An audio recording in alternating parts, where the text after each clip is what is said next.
Hello, everybody, and welcome to LitBox, the show where myself, Charlie Oso, and my co-host Zach Quinones talk about the writing side of the entertainment industry, where we try and shine light on the the part of the industry that we don't feel like gets enough attention. Every good movie starts with a good story, and a lot of times, you know, the writers that create those stories don't always get the credit that they deserve and have to go usually through a lot of BS before the movies and final product comes to fruition. But hopefully today we can shed some light on that. Before we do, I'll give us a second to introduce my co-host Zach and Lowriders, his website that he has going on. Zach, if you want to go ahead and take the stage for a second. Yeah. um, yeah. So basically, my website, Lowriders, it's LOWRITERS as in INK, like pen ink. That's the website, and it's basically a writing lab, but it's what's kind of different from your typical writing labs. Like you usually have to apply to a writing lab and get accepted. This is pretty much anybody can join this so-called lab. Uh, and what we do is we work with you on whether it's a new project or a current project that you have. And we work on just making that project better, but also improving on certain aspects of your writing. Um, the thing that also makes it different is there's not really a time limit or anything like that. You can do it for a couple weeks or you can do it for a couple years. It's really just move at your own pace and very flexible in terms of how we create a workshop for you. It's not a workshop that we force your style into. What we do is we create a workshop catered to your style and your sort of work process. And yeah, I mean, it's very free flowing. It's both free and paid. The free services are essentially the same as the paid, but there's a little bit of different, I guess, sort of like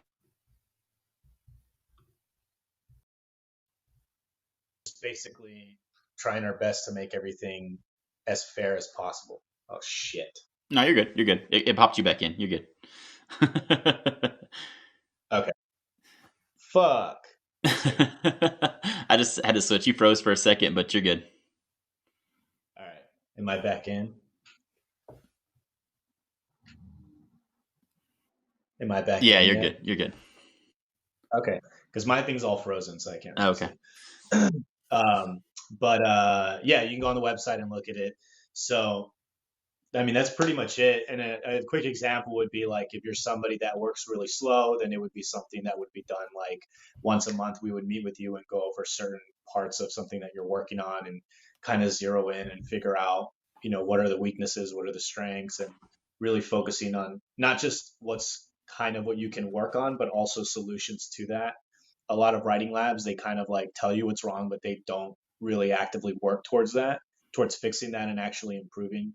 Um, and so, yeah, that's basically it. It's very, very straightforward and very simple. You just go on the website, you can read about it, you sign up. Once you sign up, we get back to you and we figure out, we start working from there to figure out what works best.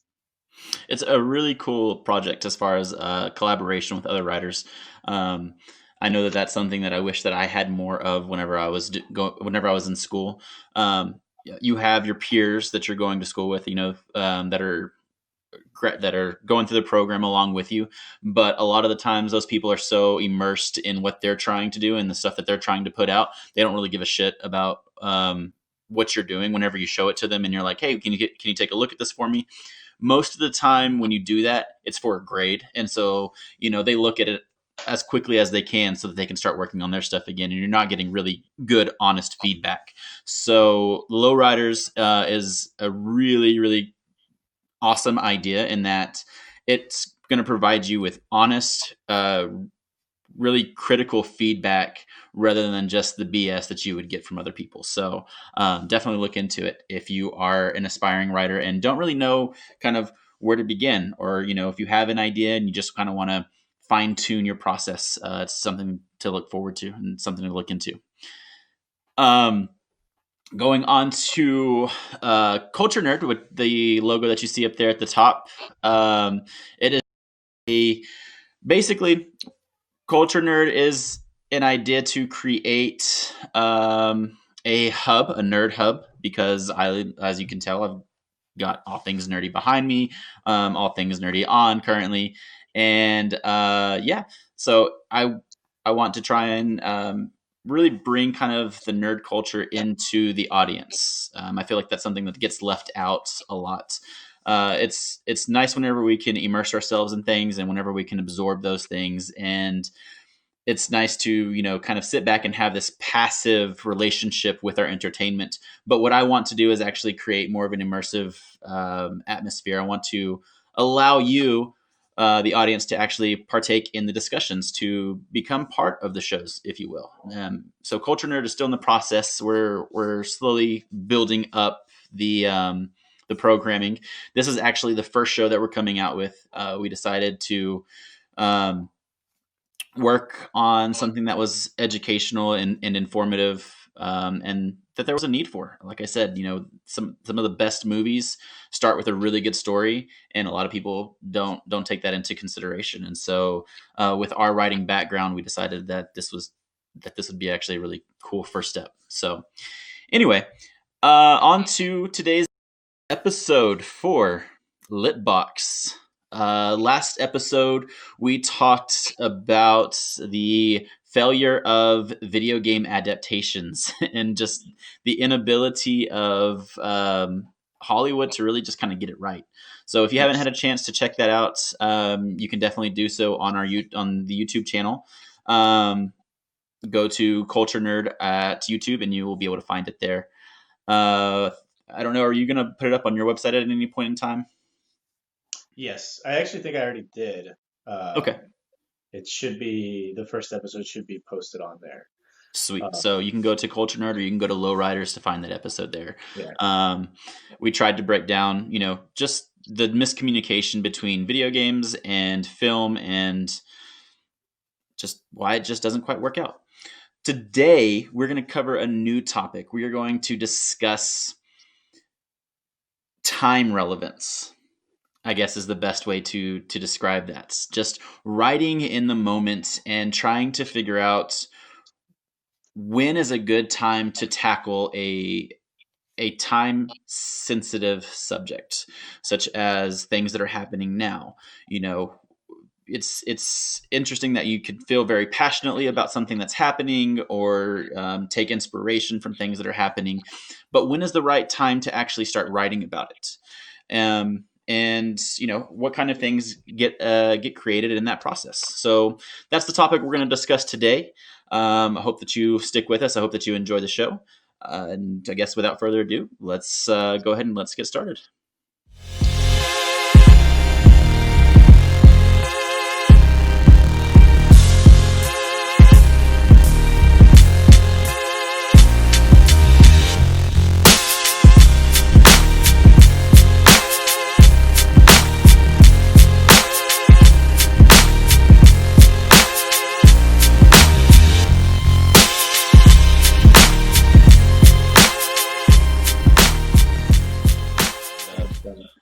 Yeah, we'll start with you, Zach. What are your thoughts on time sensitivity?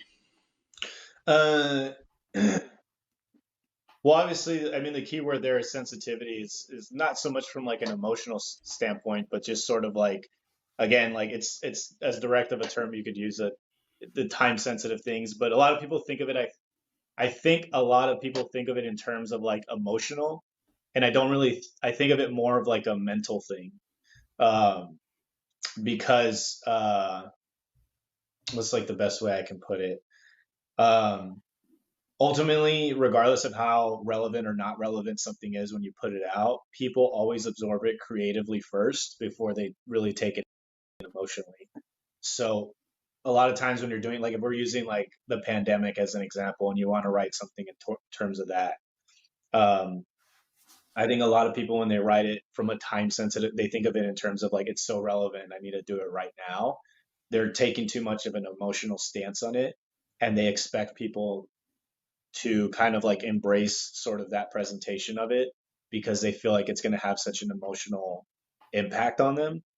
And it will to an extent, but ultimately, um, they end up overlooking a lot of like the creative aspect of it. Like at the end of the day, you're still writing something that's creative and that needs to entertain people, um, before it can really have like a visceral effect.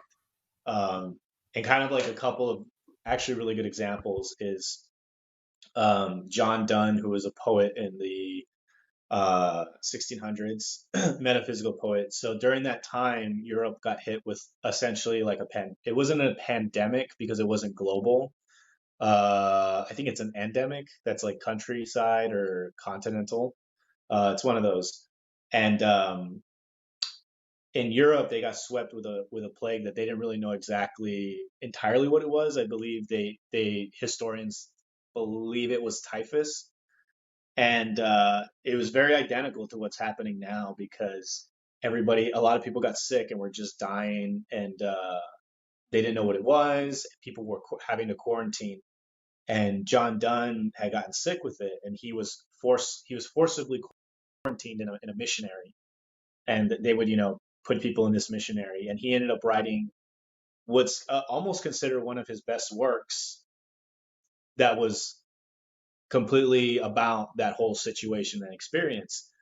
And when he put that out, it was actually very recent, so it was almost like a time sensitive thing because he survived, and then he put out. It's called basically the collective work is called Meditations, and it's Meditation 17 that really specifically draws on that experience he had quarantined and sick and on the verge of death.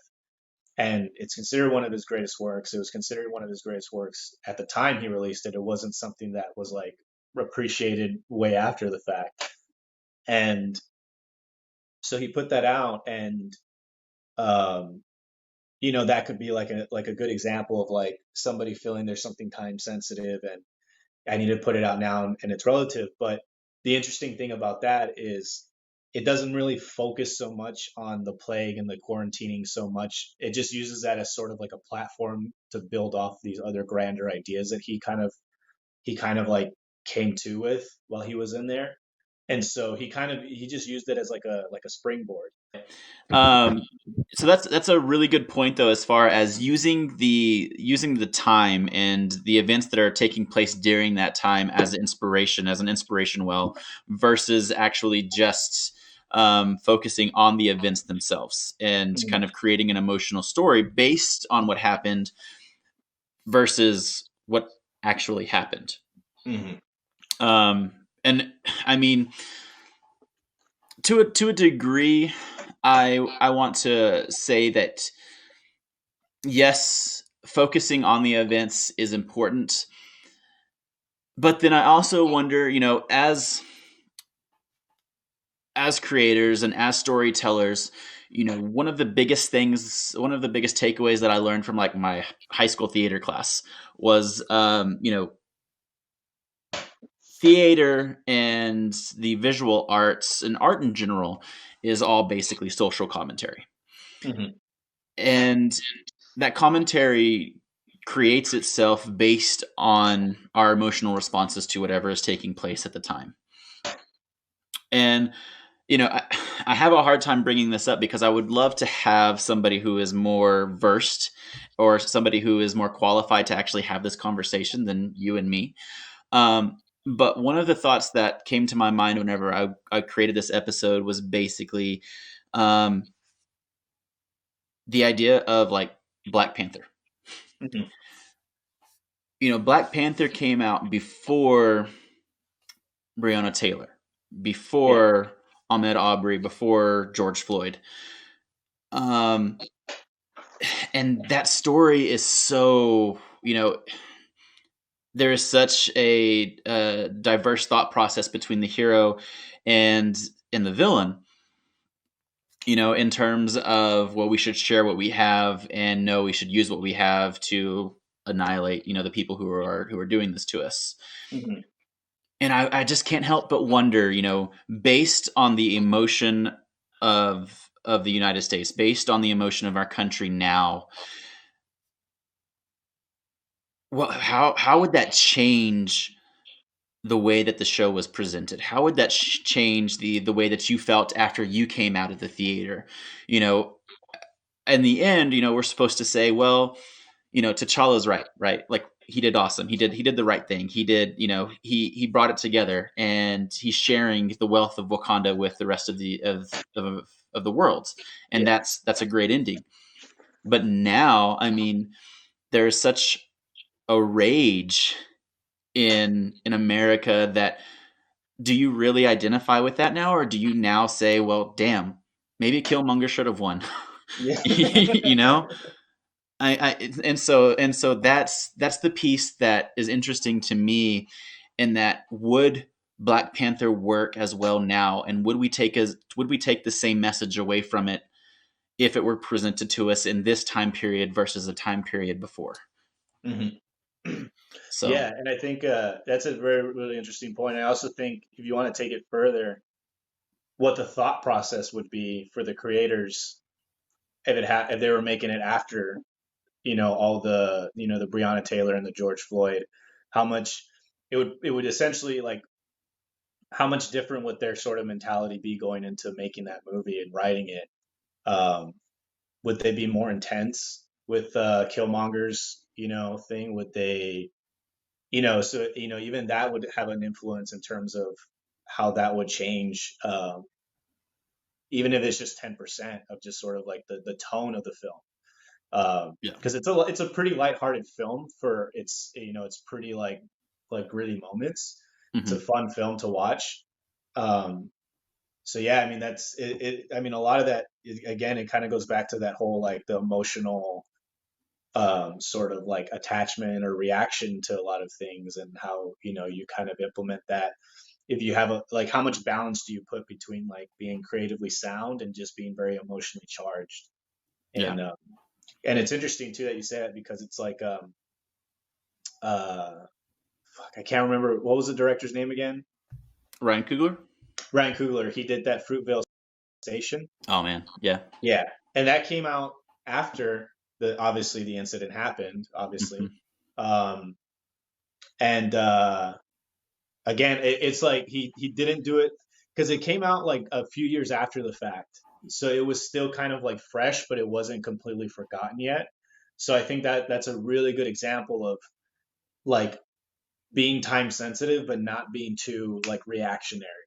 And that's sort of a thing too that I hear a lot with like people who write autobiographies or memoirs, that it takes them a really long time, because if it's too fresh, it's too emotionally draining, and it's too emotionally compromising to write.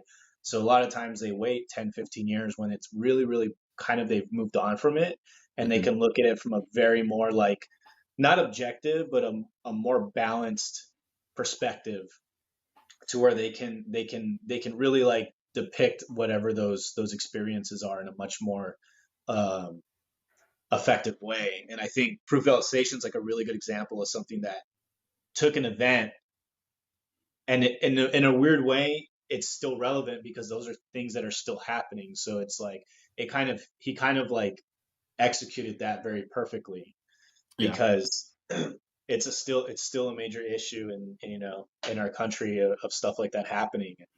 So it stays relevant, but again, it kind of goes back to using that sort of incident as a platform to kind of speak upon bigger things. Even though it really is focused on that incident, but it also is like, this is not just this incident; it's also something that happens. It's a Yeah. major problem overall. So Yeah, and I will be honest. I just watched that show. I want to say last week sometime. I finally brought myself to actually watch it because I knew it was just going to piss me off. so, um, so I finally did, and I sat down with my daughter and I made her watch it with me as well, so that she uh, could kind of see what was going on, and it was interesting to see her reactions as well. And realize, like, hey, if you see stuff like this happening, be an ally. Don't be the person who's sitting there recording it. Be the person yeah, who's speaking out, and trying to make these things stop. Um, and I don't know that, having kids now also, that kind of thing also changes the way that I watch a film now, for me as well. Because I was in my prime at the time that happened, and I don't even think that she was thought of, or she was too young to know anything that was going on. But now, after a certain amount of time, it's still relevant, and so it was an interesting experience all the way around. Mhm. But so I mean, I get, I see what you're saying, and I think I agree with you on that point. As far as there is, in a way to kind of wrap it up in a nutshell, perhaps let cooler heads prevail, if you Yeah. will. Stew on it for a little bit, but don't write it right away and say, and hope that it's going to reach the same effect, because maybe when you're writing it in that passionate moment, Mhm. you may not see all of the angles.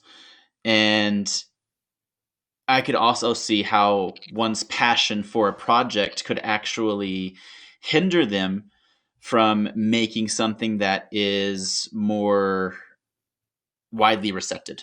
Does that make Mhm. sense? Yeah. Yeah.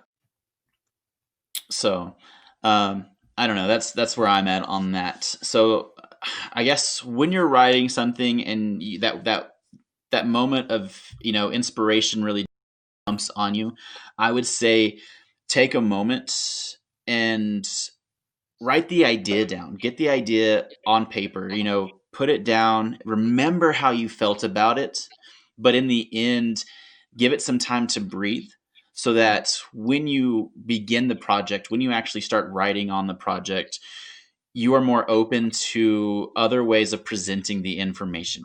Um, Mhm. Rather than just saying, well, I'm going to write this, and all of a sudden it becomes, what do you call it? It becomes like really, I guess, one dimensional or one sided. Yeah. That's a big common thing, like especially in LA, like on my Instagram, I always see, like short films on that friends are promoting or whatever. It's not like necessarily theirs, but like a friend of theirs or whatever.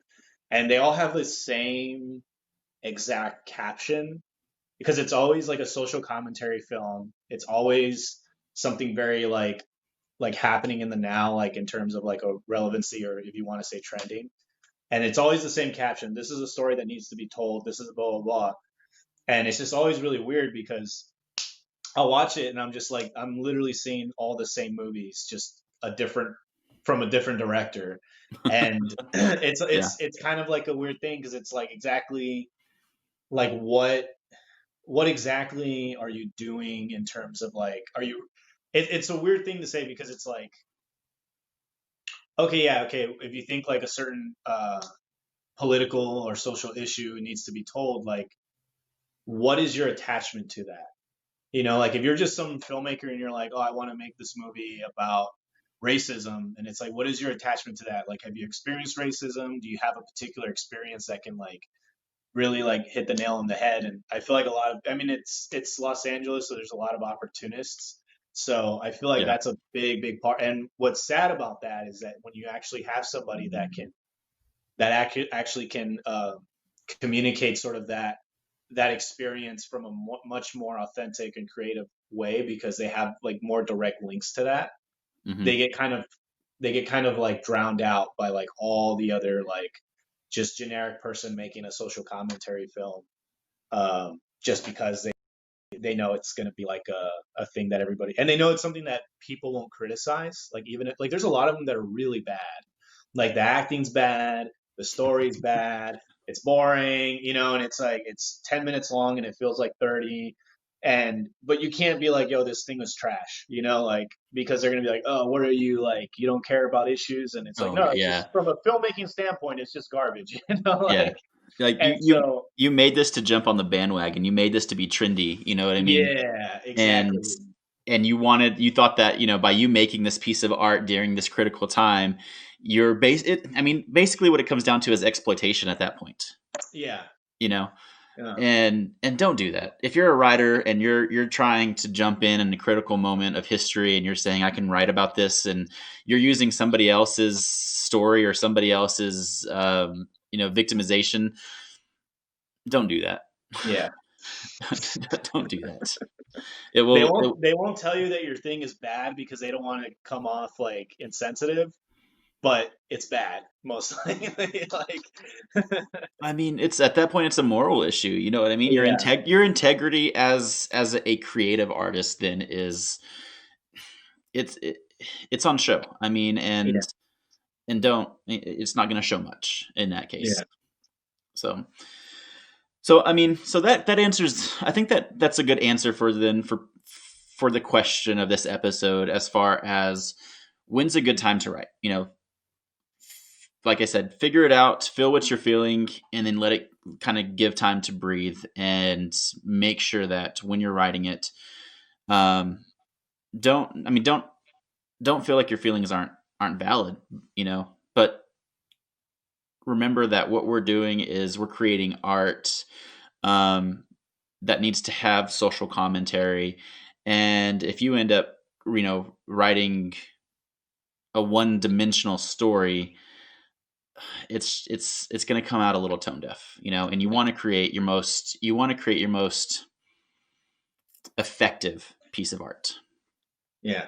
I would say, yes, I think every story deserves to be told, but maybe you're not the person to tell it. That should be something that you should ask yourself. Am I actually the person that should be telling the story? And most of the time, believe it or not, it's no. Um, it's like most of the time it's not. Like, I mean, you look at Steven Spielberg, he has what, like 50 plus films, and I think only three of them are like genuinely social commentary films, like Munich, Schindler's List, Hmm. and I think maybe he has one more in there that's like an actual like talking about something political or social. Yeah. And so it's like even one of the greatest filmmakers of all time, out of all the movies he's done, less than 1% he's telling a story, and it's because he was qualified to tell those stories. Yeah. So that's a thing, great. Like if you want that story to be told, find somebody who actually should be telling it and support them in it. But you don't need to be the voice of every political, social, or like economic issue that's going on. Um, Yeah. you'll find your time will come, and when you find it, like you'll know. So just kind of bide your time until then. You know. Yep. Agreed. Um, so in segueing away from the racial tension of America and those current events. Now, we can start looking at, for instance, let's say, whenever COVID started, Hmm. I can't tell you how many people texted me and were like, have you seen what's Contagion. yes. Yes. Same thing. you know so that's the opposite side of the coin for me. It's like, Yeah. all right, so you don't want to write right away because you don't want to come off one-sided, right? Yeah. But at the same time, damn, there's a market for it. Yeah. You know what I mean? It's like, Yeah. I can't tell you how many post-apocalyptic movies I've watched since COVID has started. So I mean, yes, there's a market for it, but at the same time, it's you know, how many COVID movies have come out during this time? How many movies about sickness and death and the Yeah. grim end of the world have actually come out this year, or have been Mhm. written this year, right? Yeah. So maybe take that into account. Like, I think that is a really good example as far as showing that when something happens, maybe allow room to breathe. Because yes, we watched all of these. Post-apocalyptic shows. We watched. I started watching The Walking Dead again. Mhm.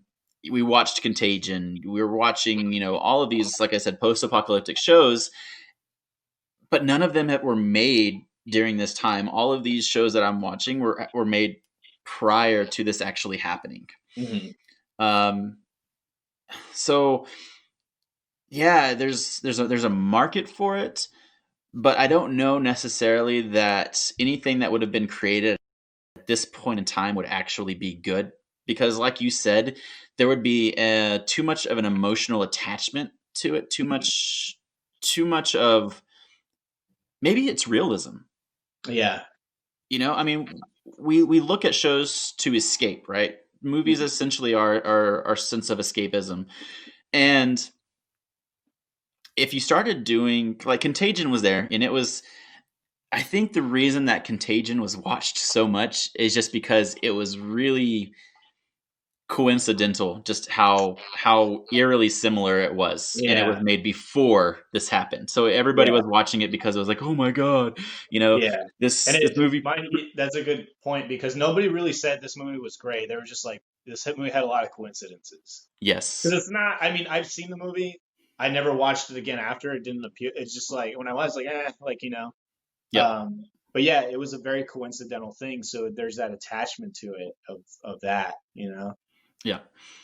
And I think that's the only thing that it had going for it, because other than that, like I said, when you watch shows, you watch them to escape, right? I can, like, I just watched Love and Monsters today, and that Okay. was actually a really well written show. And it was post apocalyptic, but it was about mutations of, like, bugs. So they were fighting, like, giant crabs and giant slugs and things like that. So it was fun. It was campy. It was cool. And that's the post-apocalyptic thing that you want to show. Use, like Zach said earlier, use that as your inspiration, as your springboard. Use what's happening as your springboard, but don't be specific with what you're trying to write. Don't make it specific to that time. Because anything that's created post-apocalyptic right now, it's getting ate up. It's Yeah. Everybody's watching it. We're watching Mad Max. We're watching Love and Monsters. Um, what else is there? There's a lot of other ones. The Cloverfield stuff. Yeah. All of those things. Like, we spend a lot of time watching those right now because we feel like it's the end of the world, but we don't really want to fully realize what the end of the world looks like in terms of COVID. We want to Yeah. imagine it in terms of monsters coming in and eating everybody. Yeah. Not That's a what's really happening. that's a really good point because you know what movie is actually probably the most not only accurate depiction, but also if we are headed to the final minutes of this world, it's probably going to end up being exactly how this movie depicts it, which is Children of Men, and nobody's been watching Oh that movie. god. Oh god. That movie Yes. is a horror film now. It is not a fucking sci-fi. I mean, it really was. I actually watched it the other day because I was like, one, it's the coincidence. It's such like a unique movie because it seems slightly absurd in terms of like the plot, Hmm. but it's also kind of realistic because there when you think about it, it's like, oh yeah, there could be like a thing like a some sort of infection or plague that makes women like infertile.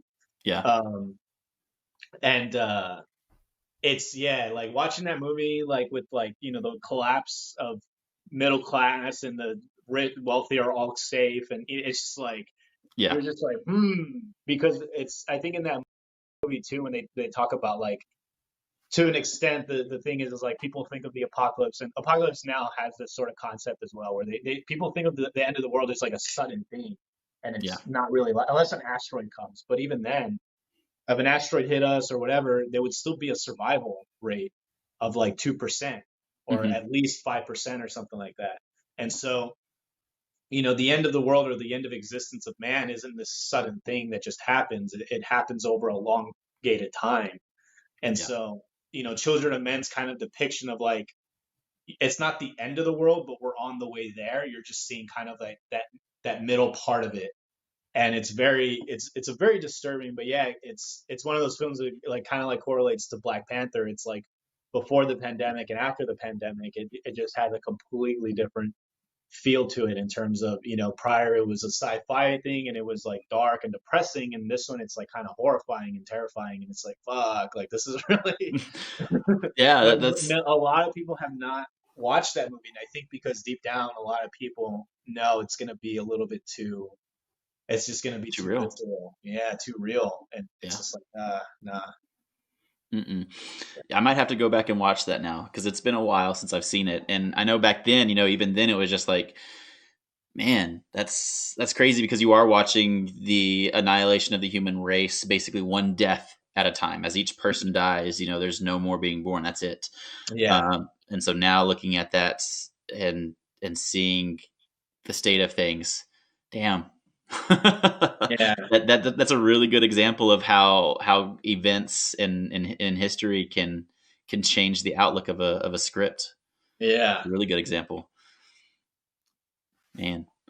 Go watch Children of Men, guys and E- ladies. Yeah, go do it. Go do it. Go do it. Cool. Well, I think we answered the question today. I think I hope that we offered some insight to everybody, and especially those, like I said, taking things like this into consideration. Um, that's what we are here for. So every Friday at 6 p.m., we will try to go live and touch on another topic. I love that we have this banter back and forth and that we're able to do this live because it spurs on the next topic. Like you were talking about Jaws a second ago, and how he was qualified to make some films. Steven Spielberg was qualified to make some films. Or you weren't talking about Jaws. You were talking about Steven Spielberg. I was thinking Yeah. about Jaws. Sorry, let me clarify. So, um, yeah, when you were saying that, I was thinking about how there is a story that you're watching unfold on the film, right? But underneath that story, underneath the way that we present it to the audiences as writers, there is a smaller story that is actually being told that is at the heart of what we're writing. Mhm. So in that sense, you know, what's his name? The main character in Jaws. His name is escaping me at the moment. I can't think of his name right now. But Yeah. um, so at the core of Jaws, there is a story being told about a father and and So, and and his son, yeah. and they're using in his coming to terms with his um overall like masculinity and what it means to be a father in front of your son, right? Hmm. But a lot of people don't see that. They see the Jaws story being told when that is the foundation of the story. And so I think maybe next time that's what we can cover is that what is the heart of the story versus what is the audience actually seeing, and how do we cleverly as writers, how do we cleverly disguise and wrap it up in this beautiful story, and still get that message across. So Yeah. I think we'll touch on that next time. I think Yeah. that's That's a cool topic. perfect. That's perfect. Dope. All right, everybody. Well, thanks for tuning in. Zach, do you have anything else for this episode? No, Happy New Year. Yeah, for sure. Happy New Year. Happy New Year. Um, Goodbye 2020, and welcome 2021. Please have some good things in store for us. I'm gonna try not to cry as I say that. All right, everybody. Well, thanks for joining in, and we will see y'all next week. Take care. Bye Bye bye. bye.